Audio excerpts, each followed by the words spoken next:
আল্লাহ যখন যা করে বান্দার ভালোর জন্য করে। হয়তো প্রথমের দিকে আমরা সেটা বুঝতে পারি না, কিন্তু সময়ের পরিক্রমায় যখন বাস্তবতা নিয়ে সামনে আসে, দিন শেষে আমরা বলতে বাধ্য হই আসলেই ওই দিন ওই ঘটনাটা হওয়াতে ভালোই হয়েছে।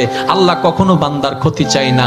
আল্লাহ যদি ক্ষতি চাইতেন সকালের নামাজ না পড়ার কারণে কান্না করে দিতে পারতেন, যদি আল্লাহ ক্ষতি চাইতেন দুপুরে নামাজ না পড়ার কারণে ল্যাঙ্গা করে দিতে পারতেন।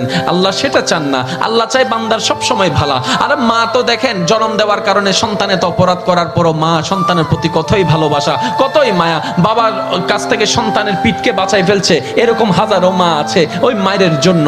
কিন্তু আল্লাহ পাক রব্বুল আলামিন বান্দার উপর কতটুকু ভালোবাসে দিয়েছেন সেটা আমরা বান্দারা বুঝতে পারি নাই বলে শয়তানের ফাঁদে বারবার পা দিয়ে আটকাই যাচ্ছি। মনে রাখবেন, মনের মধ্যে কথাটা বসাই ফেলবেন, আল্লাহ যখন যা করে বান্দার ভালোর জন্যই করে।